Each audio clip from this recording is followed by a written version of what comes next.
ભાવનગર લોકસભાના મતગણતરીના સ્થળે તંત્ર દ્વારા તમામ તૈયારીઓ પૂર્ણ કરી દેવામાં આવી છે। મતગણતરી આવતીકાલે 4 જૂન સવારે 8 વાગ્યાથી શહેરના વિદ્યાનગર ખાતે આવેલી સરકારી એન્જિનિયરિંગ કોલેજ ખાતે શરૂ થશે। મતગણતરી કેન્દ્રો પર જિલ્લા ચૂંટણી અધિકારીઓ, તંત્ર ઓબ્ઝર્વર અને અધિકારીઓ સહિત 700થી વધુ કર્મચારીઓ ફરજ પર તૈનાત રહેશે। ઉપરાંત પોલીસ તંત્ર ઉપર પણ કડક પોલીસ બંદોબસ્ત ગોઠવી દેવામાં આવ્યો છે। ભાવનગર લોકસભા બેઠક પર 7 વિધાનસભાના વિસ્તારના મતોની ગણતરી થશે, જેમાં 18 થી 23 રાઉન્ડમાં મતોની ગણતરી કરવામાં આવશે।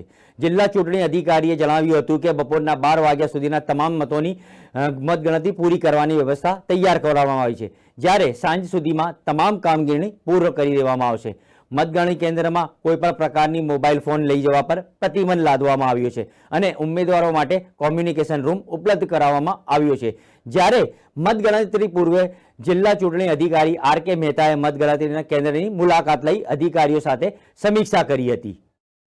આપણે 15 ભાવનગર લોકસભા મત વિસ્તારની મતગણતરી કાલે સવારે 8 વાગ્યાથી ચાલુ થવાની છે। એની તૈયારીનો આખરી ઓપ અપાઈ રહ્યો છે। અમારી જે રિક્વાયરમેન્ટ છે મતગણતરી હોલની અંદરની આંતરિક વ્યવસ્થા, બાહ્ય વ્યવસ્થા, પોલીસ સુરક્ષા વ્યવસ્થા આ અત્યારે ફાઇનલ ટચ ઉપર છે। અત્યારે પોલીસ અધિકારી તરફથી પોતાના સ્ટાફને ઓરિએન્ટેશન આપવામાં આવી રહ્યું છે, નોકરીઓ વહેંચવામાં આવી રહી છે। અમારા તરફથી અમારી જે રિક્વાયરમેન્ટ છે એ મુજબ સીસીટીવીનું કવરેજ સ્ટ્રોંગ રૂમથી લઈ અને મતગણતરી હોલ સુધી દરેક મતગણતરી હોલની અંદરનું પણ સીસીટીવી કવરેજ છે અને 7 વિધાનસભા આપણી જે છે એના 7 હોલ, એ ઉપરાંત 3 હોલ એવા હશે કે જેની અંદર પોસ્ટલ બેલેટ પેપરની મતગણતરી થશે। આ રીતની આપણી મતગણતરી થનાર છે। 7 વિધાનસભા મત વિભાગની અંદર લગભગ 785 જેટલા મતગણતરીના સ્ટાફની નિમણૂક કરવામાં આવેલી છે, જેની અંદર માઇક્રો ઓબ્ઝર્વર છે, કાઉન્ટિંગ આસિસ્ટન્ટ છે, કાઉન્ટિંગ સુપરવાઇઝર છે। એ ઉપરાંત માઇક્રો ઓબ્ઝર્વર્સ એવા પણ હશે કે જે ઓબ્ઝર્વરની સાથે રહીને કામગીરી કરશે। આપણે ત્યાં 3 ઓબ્ઝર્વરની નિમણૂક થયેલી છે કે જે લોકો જુદા જુદા મત વિભાગની અંદર મતગણતરીનું સુપરવિઝન કરશે। આજ રોજ ફાઇન ટ્યુનિંગ ચાલી રહ્યું છે। આજ સાંજ સુધીમાં આખી વ્યવસ્થા સંપન્ન થઈ જશે।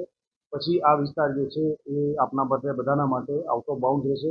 આપના માધ્યમથી ઉમેદવાર મિત્રોને, એમના મતગણતરી એજન્ટોને ધ્યાન દોરવાનું કે મતગણતરીના દિવસે મતગણતરીના હોલની અંદર કોઈપણ પ્રકારનું બીજાનું માધ્યમ અલાઉડ નથી। મોબાઈલ ફોન, સ્માર્ટ વોચ કશું પણ અલાઉડ નથી। આ બિલ્ડિંગ જે આપણે વહીવટી બિલ્ડિંગ છે એની અંદર ઉમેદવારો માટે કોમ્યુનિકેશન રૂમની વ્યવસ્થા કરી છે। એ જ રીતના અમારો ચૂંટણી તંત્રનો પણ કોમ્યુનિકેશન રૂમ આ જ બિલ્ડિંગમાં પહેલા માળે આવેલો છે। એ જ રીતે મીડિયા રૂમ છે, જ્યાંથી માધ્યમો પોતપોતાનું કોમ્યુનિકેશન કરી શકશે એની તેમની વ્યવસ્થા કરેલી છે। આપ સૌના માટે ભારતના ચૂંટણી પંચ તરફથી નિયત નમૂનાના પાસ જારી થયેલા છે, પરંતુ સંખ્યા મોટી હોવાના કારણે માહિતી નિયામકની કચેરી મારફત નાની બેઠકમાં આપને મતગણતરીના સ્થળે લઈ જવામાં આવશે અને આપને ચોક્કસ જગ્યાએથી વિઝ્યુઅલ લેવાની છૂટ રહેશે। પરંતુ આપણે ધ્યાન એટલું રાખવાનું છે કે કોઈ પણ મશીનમાં નોંધાયેલા વોટ આપણા વિડીયોમાં કે આપણા સ્ક્રીન પિક્ચરમાં ન કેપ્ચર થાય એ મુજબ આપણે વિડીયોગ્રાફી કરવાની રહેશે। કાઉન્ટિંગમાં કેટલા લોકો બેસવાના છે અને કેટલા રાઉન્ડ હોઈ શકે? વધુ 23 રાઉન્ડ છે। એક વિધાનસભામાં, 2 વિધાનસભામાં 22 છે, બાકી 18, 19 એવી રીતના છે।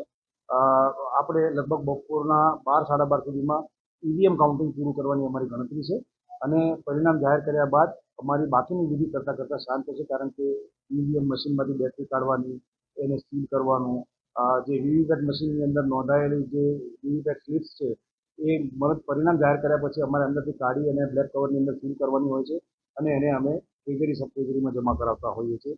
અને કાઉન્ટ થયેલા ઈવીએમ મશીન જે છે એ આપણા રોડની સામેની બાજુ આપણું જે ઈવીએમ વેરહાઉસ છે ત્યાં જમા કરાવવાનું થશે। એ કામગીરી કરતાં સ્ટાર્ટ